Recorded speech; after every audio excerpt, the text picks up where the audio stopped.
আলাইকুম এভরিওয়ান। তো আমরা এর আগের ভিডিওতে স্ট্রিংয়ের প্রথম প্রবলেমটা সলভ করে দেখেছিলাম। তো আজকে আমরা যেই দ্বিতীয় প্রবলেমটা আছে সেটা সলভ করে দেখব। তো আমরা যদি লিঙ্কে চলে যাই আমাদেরকে ইয়ার মধ্যে কোড ফোর্সের এখানে নিয়ে আসবে।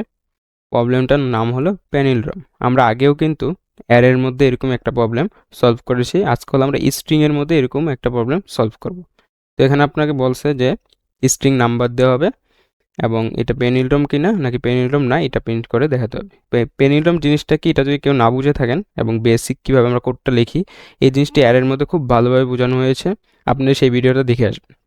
তো এই জায়গায় বলছে যদি আপনাকে একটা সংখ্যা দেয়, নাম দেয়, এটা কি পেনিলড্রম কিনা। পেনিলড্রম মানে আমি একটু যদি ছোটো করে বলি, আমার যে প্রথম ইন্ডেক্সটা আছে এবং লাস্ট ইন্ডেক্সটা সেম হতে হবে, ঠিক আছে। তারপর এই ইন্ডেক্সটা এবং এই ইন্ডেক্সটাও আমাদের সেম হতে হবে, মানে লাস্টের আগেরটা এবং প্রথমের পরেরটা এই দুইটা স্ট্রিং সমান হতে হবে। যেমন এটা এ আছে প্রথমে, পরেও কি এ আছে, এই কারণে এটা ঠিক আছে। তারপরে আবার বি আছে এখানে, আবার তারপরে মানে লাস্টের আগেরটাও বি আছে, এই কারণে কিন্তু এটা পেনিলড্রম। বাট এটা কিন্তু পেনিলড্রম না। দেখেন এখানে আই আছে, তারপরে এই পাশে কি আই আছে নাই, তার মানে প্রথমেই এটা বাদ, এটা মিলে নেই। এখানে এম আছে, হ্যাঁ, তারপরে এম আছে, আর এ তো মাঝখানে আছে, তার মানে কি এটাও একটা পেনিলড্রম। আমরা বিএস করে চলে যাই প্রবলেমটা সলভ করার জন্য। আমরা এখানে সিপিপি নিয়ে আসি, বয়লারপ্লেট কোডটা। তারপরে আমরা এখন এর আগের প্রবলেমে স্ট্রিং দিয়ে প্রবলেমটা সলভ করে দেখেছিলাম। স্ট্রিংয়ের যেই প্রথম প্রবলেমটা ছিল, আমরা আজকে এটা সি এর মতো করে একটু সলভ করার চেষ্টা করব বেসিকটা বোঝার জন্য। আমরা তাহলে সি এর মধ্যে যেভাবে আমরা কী করতাম, ক্যারেক্টার নিয়ে আমরা স্ট্রিংটা নিতাম অ্যারের মতো, তো আমরা সেভাবেই নিয়ে নিব। আমরা সাইজটা দিয়ে দিব, আমরা সাইজ দিলাম, আপনি প্রশ্নের মধ্যে দেখতে পারেন যে সাইজটা কত নিতে বলা হয়েছে। আপনি স্ট্রিংয়ের সাইজ বলা হয়েছে 1000-এর থেকে কী থাকবে, ছোটো থাকবে এবং 1 থেকে বড় বা সমান থাকবে, 1000-এর সমান। তা আমরা একটু বাড়িয়ে নিলাম, সমস্যা নেই। তারপরে আমরা কি করলাম, সি ইন দিয়ে আমরা এই স্ট্রিংটাকে ইনপুট নিয়ে নিতে পারি, ঠিক আছে। এখন আমরা স্ট্রিং ইনপুট নেওয়া আমাদের এটুকু হয়ে গেল। এখন আমাদের লুপটা যে চালাতে হবে, আমরা লুপটা আসলে কত পর্যন্ত চালাবো। আমরা জানি যে আমাদের যে মনে করেন এখানে এ আছে, তারপরে বি আছে, তারপর আবার কি আছে, বি,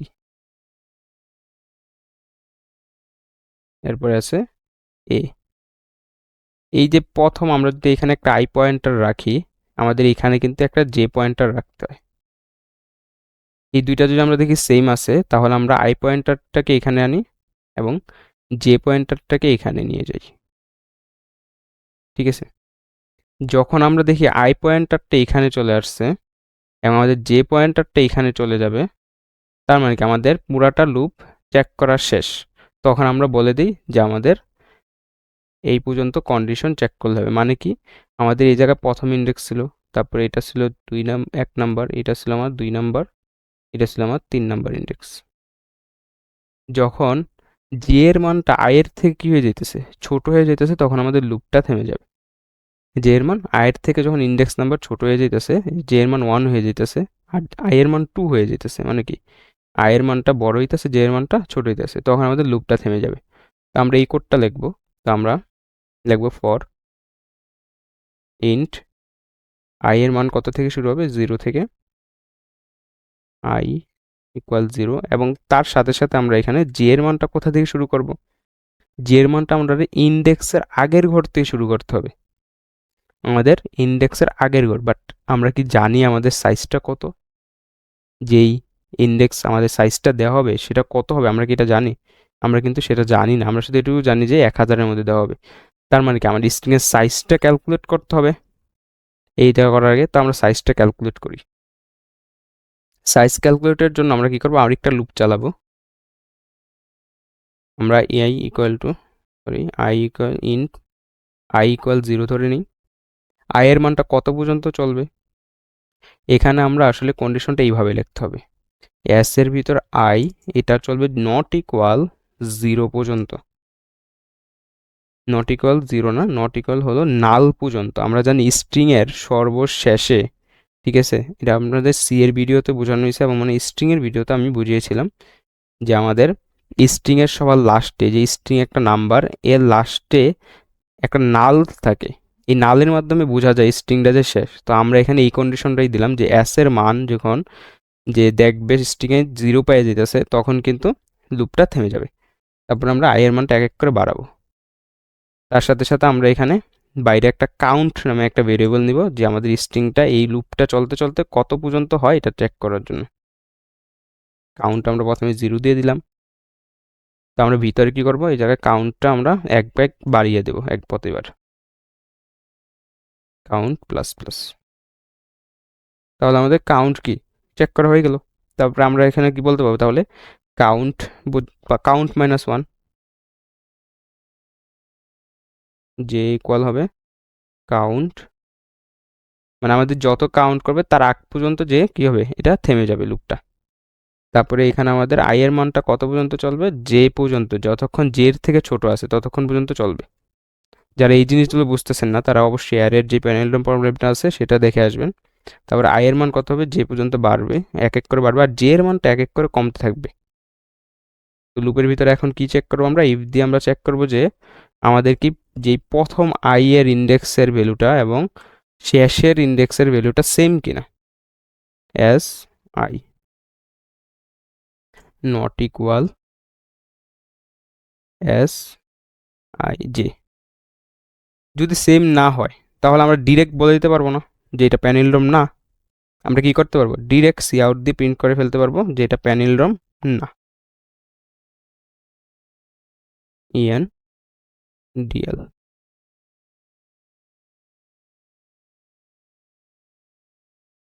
এখন আপনি কি এখানে আসলে এই জায়গায় আমরা ব্রেক দিয়ে দিতে হবে, কারণ আমরা কি জানি যে একবারই যদি আমাদের না মিলে, ধরেন এখানে বি ছিল, এখানে যদি বি থাকতো, যদি এই প্রথম ইন্ডেক্স না মিলতো তাহলে আমরা বলে দিতে পারতাম না যে আমাদের এটা কি প্যানেলডম না। তো এরকমই এই জায়গায় যদি প্রথমবারে আমাদের না মিলে বা যে কোনো একটা ইন্ডেক্সে যদি না মিলে তাহলে আমরা ডিরেক্ট নো প্রিন্ট করে দিতে পারবো। বাট আমরা কিন্তু এরকম একবার মিলে গেলেই আমরা কিন্তু ইএস প্রিন্ট করতে পারি না। ধরেন এইখানে আপনার এ আছে, তাহলে আপনি প্রথমবার এ মিলে গেছে, বাট পরের ইন্ডেক্সের বি আর এ তো মিলে নাই, কিন্তু আপনার কিন্তু এই জায়গায় যদি আপনি ইএস লিখতেন তাহলে কিন্তু ইএসটা একবার প্রিন্ট হয়ে যেত। এই কারণে আমরা ইয়ারেতে এই জিনিসটা বুঝেছিলাম কেন আমরা এই জায়গায় শুধু নোটা লিখি, ইএসটা লিখি না।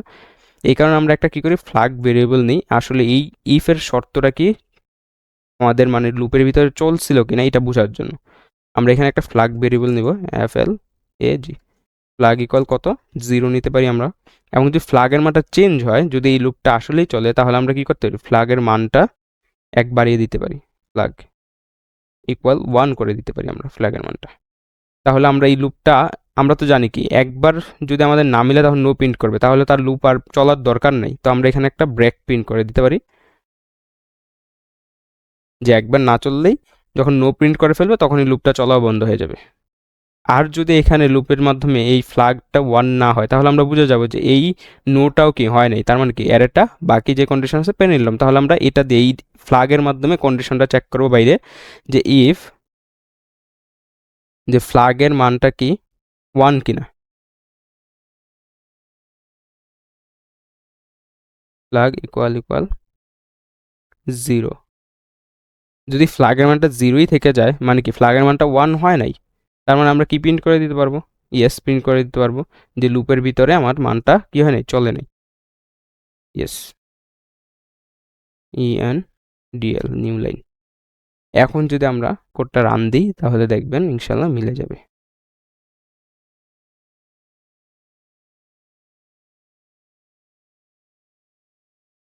পাস হয়ে গেছে কিন্তু 3টা টেস্ট কেসই।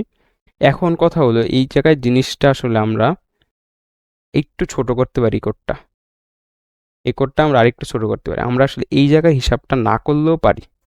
আমাদের কাছে স্ট্রিংয়ের একটা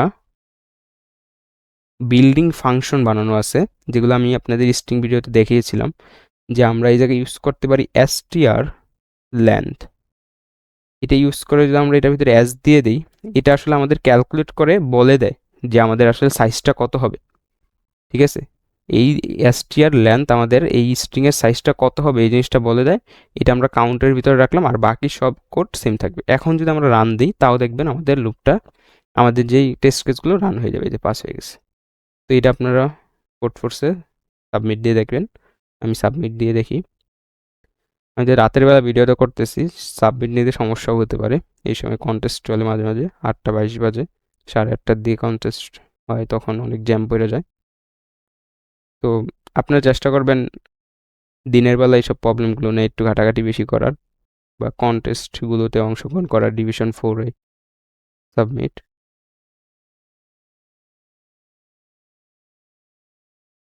এই যে আমাদের কিন্তু অ্যাকসেপ্ট হয়ে গেছে, ঠিক আছে? তো আপনারা স্ট্রিংয়ের যে আরও প্রবলেমগুলো আছে এগুলো সলভ করে দেখবেন। যদি না পারেন অবশ্যই কমেন্টস করবেন, আমি এই প্রবলেমগুলো নিয়ে ভিডিও বানানোর চেষ্টা করব। তো আজকে ভিডিও এই পর্যন্তই থাকবে। আল্লাহ হাফেজ।